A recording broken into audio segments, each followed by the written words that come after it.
aku mau bahas tentang beberapa pola asuh yang bukannya bantu anak tapi malah bikin anak nggak happy. Halo, assalamualaikum guys, balik lagi sama aku di sini dengan Wisa. Jangan lupa kalian subscribe dulu channel aku Couple Life ID. Buat yang udah subscribe, terima kasih, thank you, hatur nuhun, kamsahamnida. Hari ini aku mau bahas tentang beberapa pola asuh yang bukannya bantu anak tapi malah bikin anak nggak happy ya. Di antaranya yang pertama itu biasanya kalau aku nih seorang kakak. Jadi misalnya kakak itu biasanya harus jadi teladan buat adik-adiknya, betul? Siapa di sini anak pertama?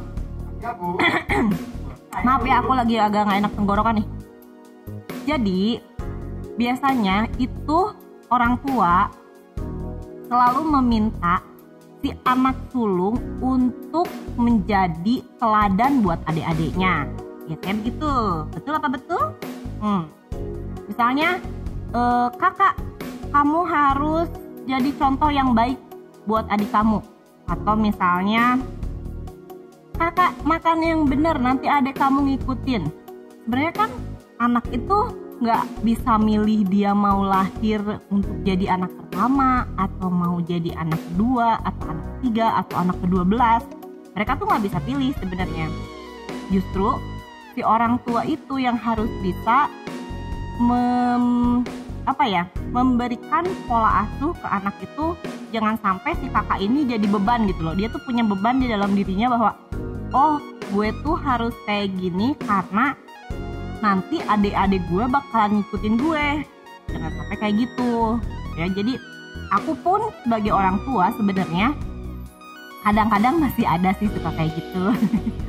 Jujur, ini pasti semua orang tua di sini juga pasti akan ada di mana kalian tidak sengaja untuk mengucapkan bahwa kakak, kamu tuh kan udah gede gitu, harus memberikan contoh yang baik sama adik. Padahal sebenarnya yang harus memberikan contoh yang baik buat anak itu ya kita sebagai orang tua, ya kan? Betul? Jadi jangan sampai si anak pertama tuh jadi dibentuk bahwa dia itu harus menjadi sosok yang sempurna gitu loh. Jadi harus selalu menjadi panutan buat si adiknya, atau misalnya harus jadi baik banget lah istilahnya, mah nggak boleh ada bobroknya gitu. Si kakak itu harus benar-benar baik, harus benar-benar pokoknya jadi sosok yang sempurna. Nah itu tuh sebenarnya kan secara tidak langsung kita itu membuat si anak yang pertama itu jadi, maksudnya kita tuh biar dia happy tapi ternyata nggak happy gitu. Misal yang kedua nih, yang kedua menyuapi anak sampai besar. Tujuan kita tuh sebenarnya itu tuh pengennya ngebantu sebenarnya, tapi justru itu malah membuat si anak jadi ketergantungan dengan menyuapi anak sampai besar misalnya, atau membantu ngancingin baju sampai besar, membela anak ketika dia salah. Nah ini yang sering terjadi, itu membela anak ketika dia salah. Kalau aku pribadi, cerita dikit ya, aku punya anak, ketika anak aku salah ya udah dia salah gitu, nggak bisa aku bikin dia jadi ya udah nggak apa-apa, kamu nggak salah kok, kamu bener, nggak ada di kamu. Kalau dia salah ya udah salah. Dan biasanya aku dari awal sudah memberikan konsekuensi. Jadi kalau ketika kamu salah, kamu mempunyai hukumannya A. Ketika kamu melakukan kesalahan yang misalnya contoh, aku sudah memberikan udah ngasih ke dia spare waktu untuk nonton handphone hanya 2 jam misal. Terus tiba-tiba si anak itu biasanya pura-pura mumpung maminya nggak tahu nih, jadi misalnya 3 jam gitu kan nontonnya. Padahal aku tahu sebenarnya, kasih tahu lah sama kita, jangan nonton lebih dari 2 jam. Mereka nonton lebih dari 2 jam. Terus aku bilang, kenapa nonton sampai lebih dari 2 jam? Ya mereka tahu itu salah, dan biasanya aku kasih hukuman yang sesuai perjanjian di awal. Jadi misalnya perjanjian di awalnya berarti kamu dikurangi ya nontonnya 1 jam, ya udah mereka ikutin karena dari awal kita udah kasih hukuman dan dikasih, maksudnya ada perjanjian di antara aku dan anak misalnya kayak gitu. Itu bisa dijadiin contoh ya, kurang lebih ya kayak gitu lah. Terus jadi anak itu sebagai pusat gravitasi keluarga. Nah ini nih maksudnya tuh banyak pasangan yang lupain bahwa mereka punya kehidupan yang menarik sebenarnya sebelum si anak lahir, ya kan? Namun ketika anaknya ada, semua konsentrasi si orang tua itu tertuju sama si anak. Biasanya kayak gitu. Jadi itu bikin si si anak itu merasa jadi raja. Ngerti nggak? Ngerti nggak? Paham nggak? Jadi maksudnya itu kan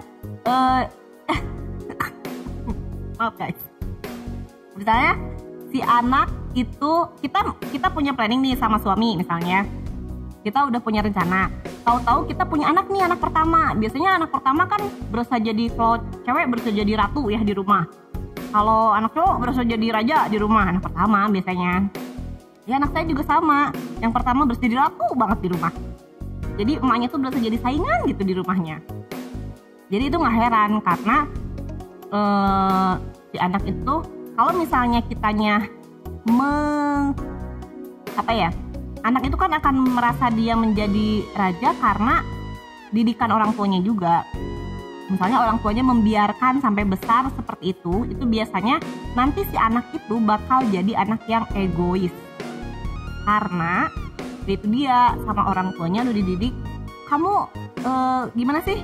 Maksudnya tuh di nomor satukan lah gitu. Jadi kayak anak emas, nah itu dia jadi anak emas. Jadi nanti si anaknya tuh bakalan jadi anak yang egois gitu. Terus ya, nih yang terakhir pola asuh yang tujuannya baik sebenarnya untuk membantu anak, tapi akhirnya itu membuat si anak sulit untuk bahagia. Yang terakhir, memanjakan dengan materi. Ini yang sering terjadi pemirsa ya. Coba kamu di sini berkaca ke diri sendiri, pernah nggak sih kamu memanjakan anak dengan materi? Maksudnya itu apa-apa oke gitu dikasih, tiap anak minta ini dikasih, tiap anak minta A, minta B, minta C dikasih gitu kan. Jadi anak tuh sering dimanjakan dengan materi.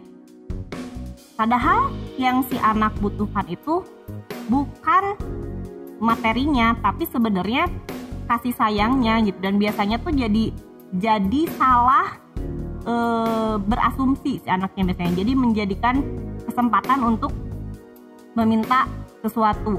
Padahal sebenarnya keinginannya dia tuh bukan itu gitu. Contohnya ya sekarang aku pun punya anak gitu. Jadi kadang-kadang tuh anak tuh minta, aku mau mainan A, aku mau mainan B. Padahal sebenarnya dalam hatinya dia sebenarnya bukan pengen itu. Jadi pengennya tuh sebenarnya quality time gitu. Maaf ya iklan. Jadi pengennya tuh quality time sebenarnya, waktunya kita sebagai orang tua yang menurut mereka tuh itu perlu. Dan memang kalau misalnya anak masih kecil sih sebenarnya kita harus lebih banyak memberikan waktu buat anak. Mau itu misalnya kalau kita sibuk bekerja ya kita bisa memberikan waktu untuk anak di weekend gitu ya. Jadi kalau misalnya ada lagi, kalau misalnya anak bertengkar sama anak yang lain terus kita belain, nah itu yang tadi, poin yang tadi, membela si anak. Itu tuh sebenarnya nggak boleh. Kalau misalnya anaknya salah ya kita kasih tahu dengan baik-baik bahwa perbuatannya dia itu salah, dan kita kasih tahu yang baiknya itu yang mana gitu. Jangan sampai kita malah jadi ya udah nggak apa-apa. Nah itu tuh hal yang sebenarnya nanti ke si anaknya jadi nggak akan, dia bakalan tumbuh menjadi anak yang egois. Ya udah, orang tua gue juga mikirnya nggak apa-apa kok gitu. Padahal ya itu dia, kita tuh harus kasih tahu dengan alasan kalau anak kecil, betul nggak? Jadi kalau si anak salah tuh kasih tahu alasannya kenapa si anak itu salah dan kenapa itu nggak boleh dilakuin. Itu harus dikasih tahu. Jangan sampai kamu nggak boleh mukul tapi udah aja, kamu nggak boleh kayak gitu, udah aja kayak gitu doang. Itu nggak akan nyelesain masalah. Maksudnya Si anak pun nggak akan ngerti kenapa gue nggak boleh mukul. Ya mungkin ada anak yang kritis akan bertanya, kenapa nggak boleh mukul? Nah, kita jelasin mukul itu begini. Tapi kan maksudnya ada anak yang oh yaudah please gitu ya. Jadi kayak gitu. Jadi kalau misalnya tujuan kita sebagai orang tua itu pengen mendidik anak dengan baik, sebaiknya kita menetapkan aturan buat si anak itu memang sejak dini. Dan satu hal yang harus kita tanamkan sebagai orang tua itu harus kompak. Jadi ketika kita membuat satu peraturan, suami dan istri itu harus sama sepaham, sepemikiran, satu aturan, satu hukuman. Jadi jangan sampai di si ibu dikasih hukuman, di si ayah dilonggarkan. Atau sebaliknya gitu ya. Jadi sebaiknya satu bekerja sama dengan suami gitu. Maksudnya bareng-bareng dengan suami, dengan istri bareng-bareng. Tujuannya adalah yaitu membentuk anak buat jadi mereka lebih baik. Jadi sebaiknya buat orang tua yang nonton, kalau misalnya pola asuh kalian tujuannya adalah buat membantu si anak, jadi usahakan untuk memberikan mereka aturan sejak dini ya. Oke? Kalau misalnya udah deh segitu ya. Oke guys, kalau misalnya konten yang malam ini bermanfaat, kalian boleh share, kalian boleh like, kalian boleh komen, dan kalian jangan lupa subscribe juga channel aku Couple Life ID ya. Cukup sekian dulu video aku kali ini. Terima kasih. Assalamualaikum warahmatullahi wabarakatuh.